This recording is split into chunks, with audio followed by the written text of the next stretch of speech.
내 눈 주의 영광을 보네. 우리 가운데 계신 주님, 그 빛난 영광 온 하늘 덮고 그 찬송 온 땅 가득해.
영광을 보내. 우리 가운데 계신 주님, 그 빛난 영광 온 하늘 덮고 그 찬송 온 땅 가득해. 내 눈 주의 영광을 보내. 찬송 가운데 서신 주님, 주님의 얼굴은 온 세상 향하네. 권능의 팔을 드셨네.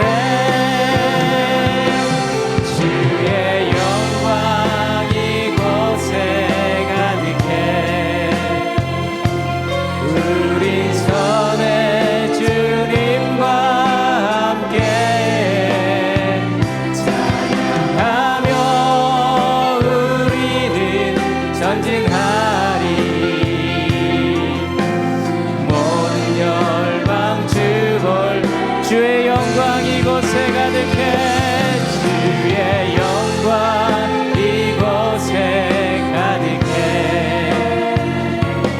우리 손에 주님과 함께 찬양하며 우리는 전진하리.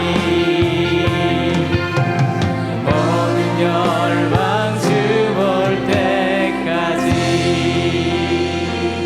할렐루야. 하나님께 영광의 박수를 올려드리겠습니다. 그 영광의 주님을 향해서 힘차게 찬양하시겠습니다.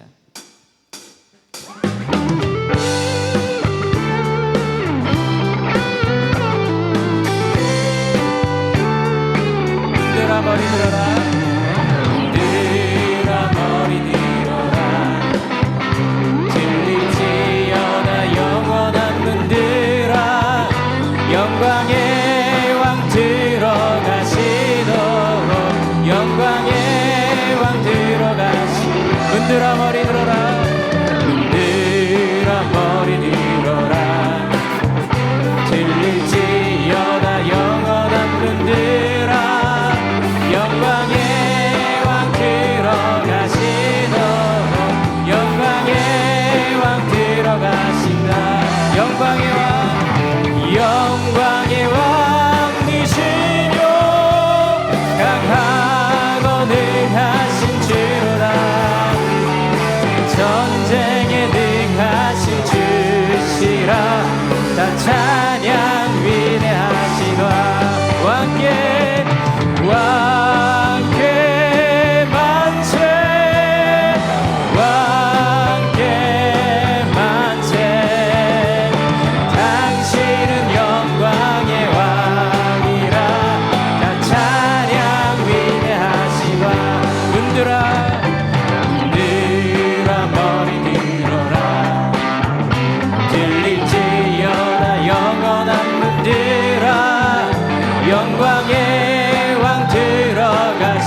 자손들아 영광의 왕 들어가시도록 영광의 왕 주의 음성을 내가 들으니 사랑한다 말이세 믿는 마음으로 주께 가오니 나를 영접하소서 내가 매일 십자가 앞에 더 가까이 가오니 그새 주의 흘린 봄의 피로써 나를 정케하 주여 넓으신 은혜 베푸사 나를 받아주시고 나의 품은 뜻 주의 뜻같이 되게 하여 주소서 내가 매일 십자가 앞에 더 가까이 가오니 그새 주의 흘린 봄의 피로써 나를 정케 하소서 주의 보좌로 나아갈 때에 어찌하니 기쁘나 주의 얼굴을 항상 배우니 더욱 친근합니다 내가 매일 십자가 앞에 더 가까이 가오니 그새 주의 흘린 봄의 피로써 나를 정케 하고 우리 구주의 넓은 사랑 측량할 자 없으며 주가 주시는 참된 기쁨도 헤아릴 수 없 내가 매일 십자가 앞에 더 가까이 가오니 그새 주의 흘린 봄의 피로써 나를 정케 흑암에 사는 백성들아 흑암에 사는 백성들을 보라 수많은 심령 멸망하겠네 그 누가 갈까 주의 복음 들고 생명을 구원하는 곳으로 큰 권세 주께 있으니 큰 권세 주께 있으니 너는 가서 주의 복음 전하라 주가 항상 지키시라 구원의 문 넓게 열렸으니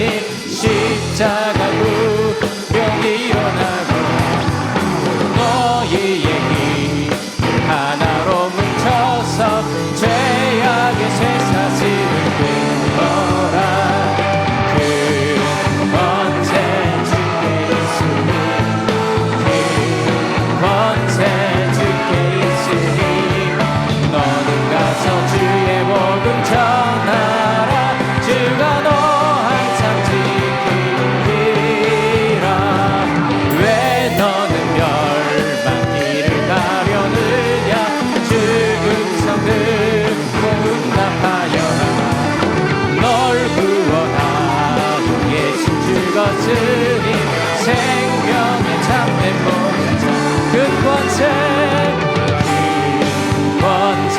주께 있으니 큰 권세 주께 있으니 너는 가서 주의 복음 전하라 주가 너 항상 지키리라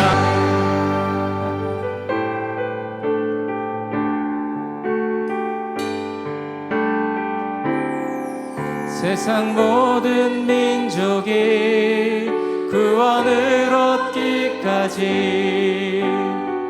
쉬지 않으시는 하나님 심장 가지고 우리 이제 일어나 주 따르게 하소서. 세상 모든 육체가 주의 영광 보도록 우릴 부르시는 하나님, 주의 손과 발 되어 세상을 치유하며 주 섬기게 하소서. 우리 바다 높음 같이 여호와의 영광을 인정하는 것이 온 세상 가득하리라. 물이 바다 높음 같이, 물이 바다 높음 같이, 물이 바다 높음 같이. 시간 다 같이 일어나서 찬양하시겠습니다. 물이 바다 높음 같이 여호와의 영광이 인정하는 것이 온 세상 가득하리라. 물이 바다 높음 같이, 물이 바다 높음 같이, 물이 바다 높음 같이.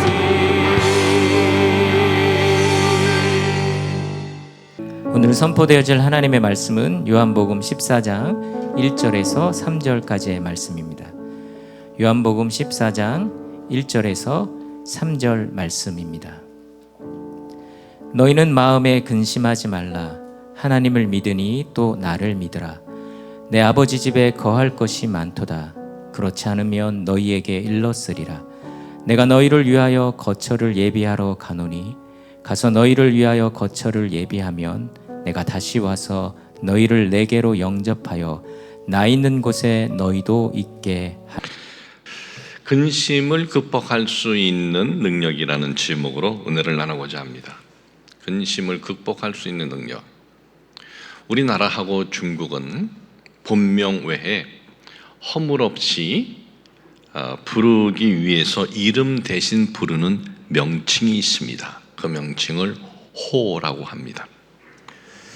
이 호는 제2의 이름이다, 그렇게 말할 수가 있습니다. 이 자신의 호를 팔려거사로 지은 사람이 있습니다. 팔려거사. 이 팔려거사란 무슨 뜻이냐면 8가지 넉넉하다는 의미입니다. 8가지 넉넉하다. 그에게는 아주 친한 친구가 있었습니다. 그 친구가 그를 찾아와서 물어봅니다. 자네는 넉넉하기는커녕 아무것도 없어 보이는데, 그리고 자네는 모든 것을 다 잃은 것 같은데 도대체 뭐가 그렇게 8가지나 넉넉하단 말인가? 그때 그가 이렇게 대답을 합니다. 첫 번째는 토란국하고 보리밥을 넉넉하게 먹고, 두 번째는 따뜻한 온돌에서 잠을 넉넉하게 자고, 세 번째는 맑은 샘물을 넉넉하게 마시고, 네 번째는 서가에 가득한 책을 넉넉하게 보고, 다섯째는 봄꽃과 가을 달빛을 넉넉하게 감상하고, 여섯째는 새와 솔바람 소리를 넉넉하게 듣고, 일곱째는 눈 속에 핀 매화와 설이 맞은 국화 향기를 넉넉하게 받는다네. 그리고 한 가지 더, 이 7가지를 넉넉하게 즐길 수 있기에 팔려가 아니겠는가? 자신의 호를 팔려거사로 이렇게 지은 이 사람이 누구냐 하면 김정국이라는 사람입니다. 우리가 살고 있는 이 지역, 경기도 고양에서 배출한 이 선비 8명 중에 대표적인 조선 선비 8명 중에 한 분이신데, 그는 동부승지라 하는 아주 높은 관직에 있다가 억울하게 파지게 되어서 자기 고향인 경기도 고향으로 낙양한 인물입니다. 뭐 오늘날로 표현하면 대통령 비서로 대통령실에서 근무하다가 하루아침에 억울하게 34살의 나이에 파지게 되어서 가난한 선비로 처량하게 된 사람이 김저국입니다. 그런데 그는 자신의 그런 처지에 대해서 원망하고 불평하고 억울하게 당한 것에 대해서 화를 품고 낙심하면서 살아간 것이 아닙니다. 그는 자기 고향 땅에서 나는 8가지 부러울 것이 없는 삶이다라고 하면서 아주 열심히 학문을 닦으며 지내던 어느 날 복직이 되어서 정이품이라는 높은 간직까지 맡게 됩니다. 참 이런 것 그리고 억울한 것만 생각하면서 자기의 삶을 분노를 갖고 살았다면 어떻게 되었을까요? 근심의 삶으로 그의 삶은 끝났을 거예요. 분노로 그의 삶은 끝났을 것입니다.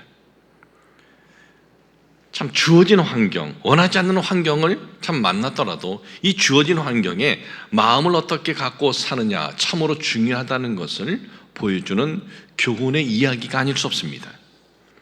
성도 여러분, 우리가 살아가면서 하나라도 더 손에 잡기를 원하는데 어느 때는 잃을 때가 있어요. 또 어느 때는 우리가 억울한 일을 당할 때도 있습니다. 그럴 때 잃은 것, 억울한 것만 생각하면 마음이 힘듭니다.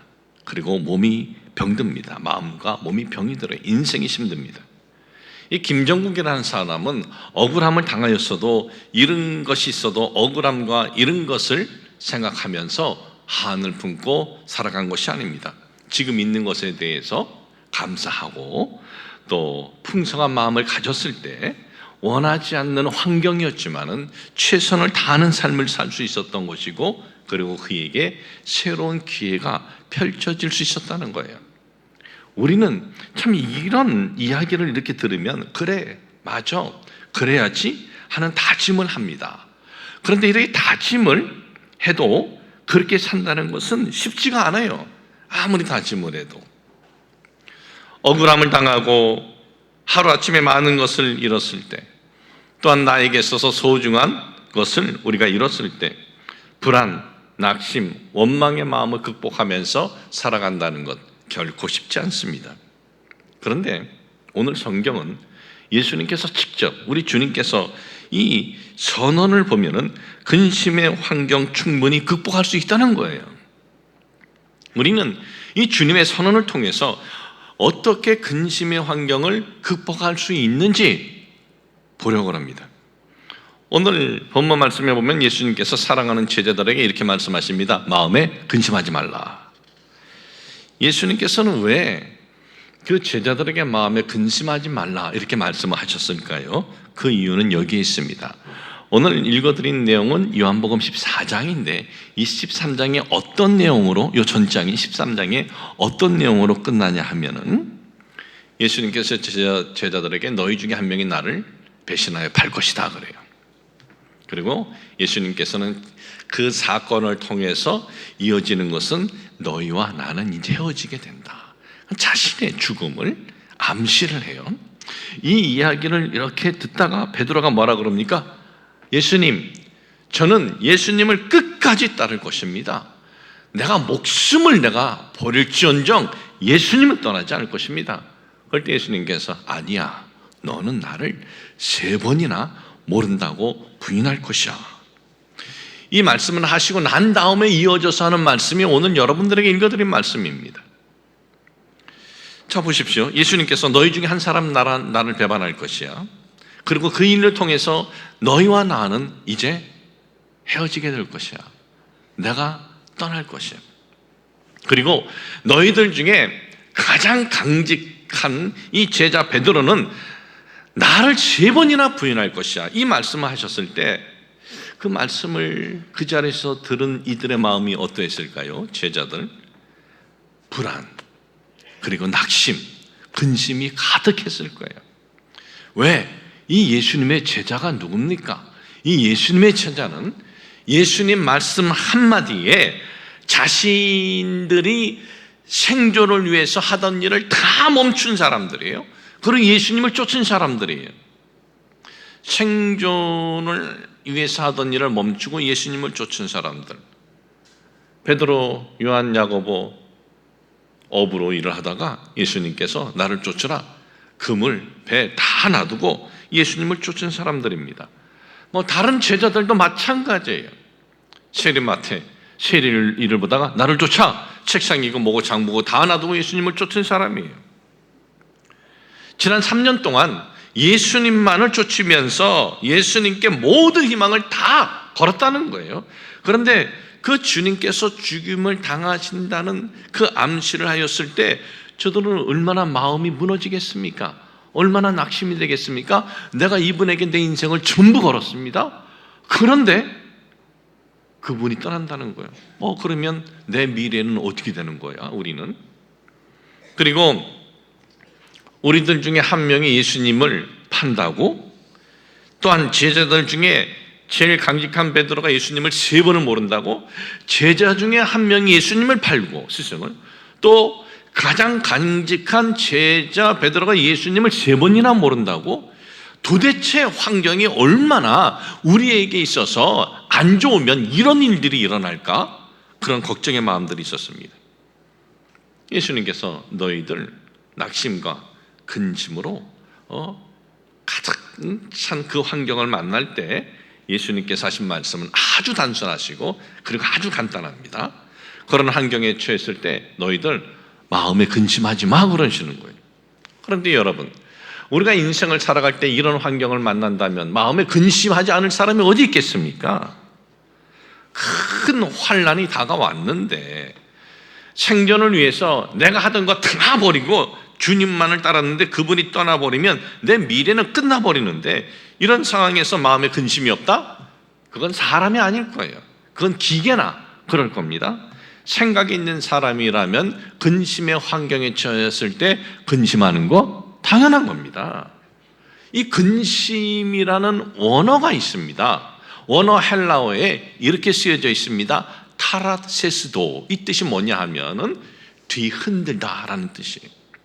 뒤흔들다, 혼란에 빠뜨리다 라는 뜻이에요. 마음을 뒤흔드는, 그리고 크게 혼란에 빠뜨리는 환경에 처하게 된다는 거예요. 바로 그럴 때 예수님께서는 그런 환경에서 네 의지로 꼭 이겨내야 된다. 네 그 결단으로 네가 감당해야 돼. 너희들 의지의 결심, 마음의 근심 떨쳐버릴 수 있어. 그러니까 근심 이겨내, 이렇게 말씀하지 않으셨어요. 예수님께서는 근심의 상황에 처하게 되었을 때 우리가 근심할 수밖에 없는 존재임을 아십니다. 그래서 마음에 근심하지 말라, 그런 환경에 처했을 때 그렇게 말씀하시고 나서는 근심을 이겨낼 수 있는 능력, 근심을 극복할 수 있는 방법, 너무나 구체적으로 아주 확실하게 말씀을 하신 거예요. 저는 이번 주, 그러니까 오늘하고 다음 주 2주에 걸쳐서 근심의 환경에 처했을 때의 그것을 어떻게 극복할 수 있는지 예수님께서 하신 말씀을 통해서 함께 나누도록 하겠습니다. 요한복음 14장 1절, 너희는 마음에 근심하지 말라, 하나님을 믿으니 또 나를 믿으라. 근심의 환경, 그리고 마음이 뒤흔들어지는 환경에 처했을 때 그 근심의 환경을 극복할 수 있는 능력은 하나님을 믿으니 또 나를 믿으라. 아주 한 문장으로 딱 말씀하셔요. 하나님을 믿으니 또 나를 믿으라. 우리 다 하나님 믿잖아요. 예수 그리스도 믿잖아요. 그러면 그냥 우리가 다 이겨내는 건가? 근심의 환경 와도 지가 알아서 소멸돼? 그래요? 그렇지 않아요. 여러분, 세상을 살아갈 때는 근심을 없는 사람 없어요. 우린 과거에도 근심이 있었고 지금도 근심이 크기는 다르지만 근심이 있습니다. 그리고 앞으로도 우리는 근심을 만나면서 살아갑니다. 이것이 인생입니다. 우리가 이 땅에서 숨을 쉬고 살아가는 동안 한평생 근심의 환경을 만나면서 살아가는 것이 우리 인생이에요. 한 가지 근심거리가 떠나면 그 다음에 근심이 다 사라지나요? 또 다른 근심거리가 생기는 것이 인생입니다. 어떤 문제가 해결되었습니다. 그러면 이제 문제가 없습니까? 아닙니다. 또 다른 문제를 만나게 됩니다. 이처럼 인생이라는 건 뭐냐? 근심을 만나면서 살아가는 것이 인생인데, 그런데 우리는 근심을 만나면서 살아가는 것이 인생이지만 그 근심은 우리는 이기면서 살아갈 수 있다는 것입니다. 어떻게? 그것은 오늘 예수님께서 말씀하십니다. 하나님을 믿으니 또 나를 믿어라. 하나님을 믿으니 또 나를 믿어라. 이것이 바로 우리의 삶에 언습해오는 근심을 해결할 수 있는 능력이다라는 것이에요. 여러분, 우리가 하나님을 믿는다, 예수 그리스도 십자가 대속을 우리가 믿는다라는 것은 이 세상에 있는 여러 가지 종교가 있는데 그 중에 한 가지 종교를 택해서 한 가지의 종교를 갖고 있는 종교인이 되었다, 이게 아니에요. 우리가 하나님을 믿는다, 이것은 우리가 성도가 되어서 어느 교회의 한 일원이 되었다, 이것이 아니에요. 우리가 하나님을 믿고 따를 때 하나님의 자녀로서 근심의 환경에 처했을 때 그 근심의 환경을 극복할 수 있는 능력을 하나님으로부터 공급받을 수 있다는 거예요. 하나님의 백성이 되고 하나님의 자녀가 되었다는 것이 바로 그런 의미예요. 하나님을 믿는 우리에게는 이런 은혜와 이런 축복이 있다는 것입니다. 하나님을 믿는 우리는 죄에서 구원을 받고 하나님의 백성이 되어 영원한 천국을 약속받았을 뿐만 아니라 이 땅에서 살아갈 때 근심의 환경을 만났을 때 그 근심의 환경을 이길 수 있는 능력을 하나님으로부터 우리가 받을 수 있다는 것입니다. 하나님을 믿으니 또 나를 믿으라.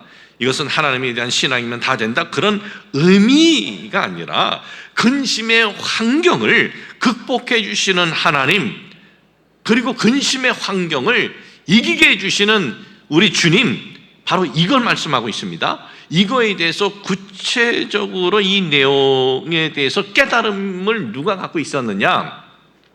다윗입니다. 다윗.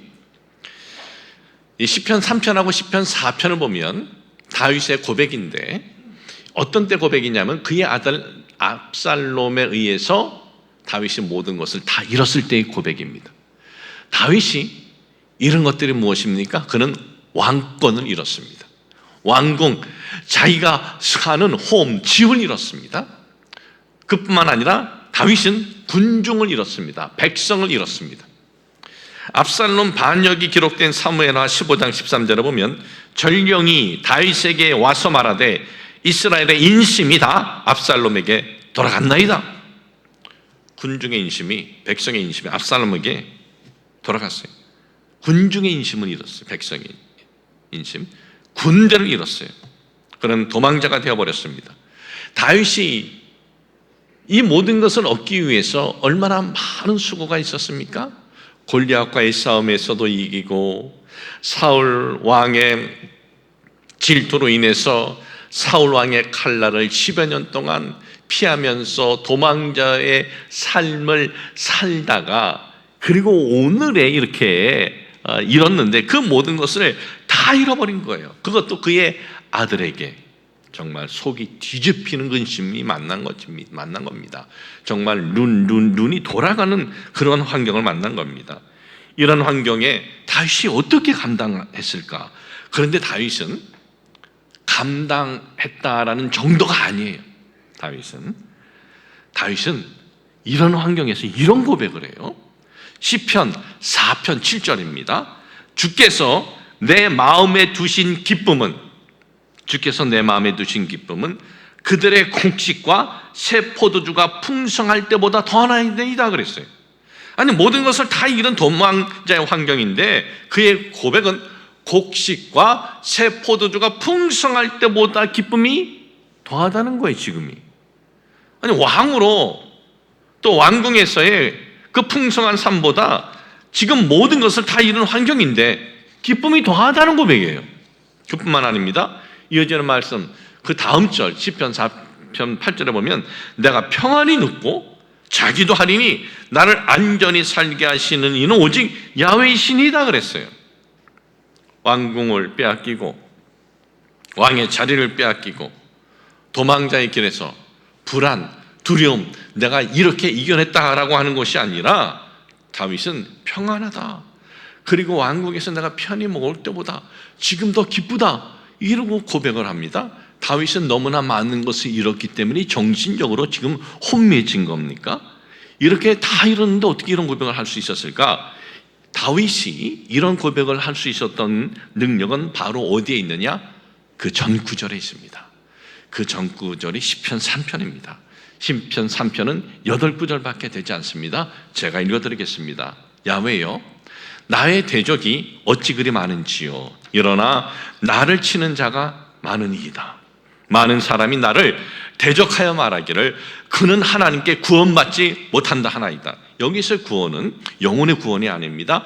이런 환경에서의 구원을 말하고 있습니다. 이어지는 말씀, 야훼여, 주는 나의 방패시요 나의 영광이시요 나의 머리를 드시는 자이시니이다. 내가 나의 목소리로 야훼께 부르짖으니 그의 성산에서 응답하시는도다. 내가 누워 자고 깨었으니 야훼께서 나를 붙드심이로다. 천만인이 나를 에워싸 진친다여도 나는 두려워하지 아니하리이다. 야훼여, 일어나소서. 나의 하나님이여, 나를 구원하소서. 주께서 나의 모든 원수의 뺨을 치시며 악인의 일을 꺾으셨나이다. 구원은 야훼께 있사오니 주의 복을 주의 백성에게 내리소서. 이 한마디 고백이 뭐예요? 다윗은 자신이 그냥 하나님의 경외한다는 사고를 갖고 왕궁에서 살 때보다 이러한 근심의 환경에 처했을 때 그 근심의 환경에서 구원해 주시는 하나님을 바라보면서 그분에게 간절히 하나하나 찾고 있어요. 하나님께 부르짖고 있어요. 하나님을 바라보고 있어요. 구원해 주시는 하나님, 하나님을 의지하고 하나님을 찾았을 때 하나님을 이렇게 간절히 찾지 아니하고 왕궁에서 풍성하게 누리고 있을 때보다 더 큰 기쁨, 더 큰 소망, 더 큰 감격, 더 큰 평안이 있었다는 거예요. 성도 여러분, 하나님은 가짜가 아니다라는 거예요. 그러기에 오늘의 이 근심의 환경에서 나를 구원해 주신 하나님을 바라보면서 근심의 환경에서 그 근심의 환경을 이기게 해주신 하나님을 바라보면서 그 하나님 앞에 나가서 하나님, 지금 이 원수들이 내가 이렇게 폭삭 망하기를 바라고 있습니다. 내 적이 10,000,000인이 됩니다. 그러나 하나님은 나의 산성 아니십니까? 하나님은 나의 방패 아니십니까? 하나님은 나의 부르짖는 소리를 듣지 않으십니까?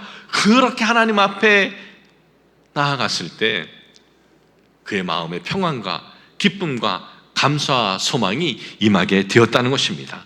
여러분, 다윗은 모든 것을 다 회복하고 나서 한 고백이 아닙니다. 이 고백은 환경은 그대로였습니다. 그런데 그런 환경에서 하나님을 찾고 하나님께 간구하고 하나님을 바라보았을 때 환경은 그대로였어도 기쁨, 평안, 감사가 그에게 임하게 되었다라는 것입니다. 오늘 우리들 중에 근심의 크기는 다 다를지라도 그 근심을 만났을 때 내가 그리스도인이고 내가 하나님을 경외하는 백성이기 때문에 저절로 근심이 사라진다, 그렇지 않습니다.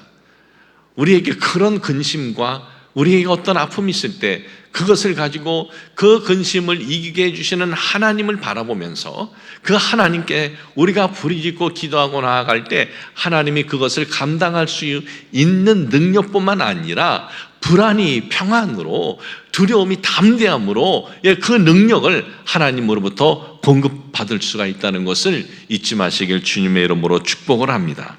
예전에 코트 디아브로에서 사역을 하시는 여 선교사님의 고백이 생각이 납니다. 저는 그 선교사님을 개인적으로 한 번도 본 적도 없고 개인적으로 알지도 못하는데 그 선교사님을 우리 교회 초청해서 우리가 함께 은혜를 나눈 적이 있어요. 제가 그분을 우리 교회에 초청한 것은 그분은 원래 남편을 따라서 아프리카 선교지로 갔습니다. 남편이 사명을 받고 선교지로 간 거예요. 그런데 남편이 갑자기 하나님의 부르심을 받았습니다. 그리고 남편이 하던 그 선교 사역을 그 아내가 맡아서 하는 거예요. 그 이야기를 들었을 때 참 얼마나 이 마음이 참 힘들겠는가, 얼마나 상심이 크겠는가, 그런 생각이 들었습니다. 그래서 조금이나마 위로가 되고 용기가 되었으면 좋겠다라는 마음으로 그분을 이제 초청을 했는데, 그런데 우리가 함께 은혜를 나누고 또 그분과 이렇게 대화하면서 저의 예상은 완전히 빗나갔습니다. 그분은 정말 상심하면서 힘들어하시면서 선교를 하고 있는 것이 아니었습니다. 너무나 밝고 감사하는 마음으로 선교를 하고 계셨던 것입니다. 조금이라도 위로와 용기를 주려고 했던 제가 도리어 위로와 용기와 도전을 받은 일이었습니다. 보십시오. 남편이 이렇습니다. 무슨 병이 있어서 그런 것이 아닙니다. 아주 건강했습니다. 나이도 젊었습니다. 그런데 갑자기 심장마비로 선교를 하다가 그런 일을 당했습니다. 그러니 얼마나 아내로서 원망이 되었겠습니까? 선교라는 말 자체에 또 듣기를 싫었을 거예요. 아니, 선교라는 단어 보기도 싫었을 거예요.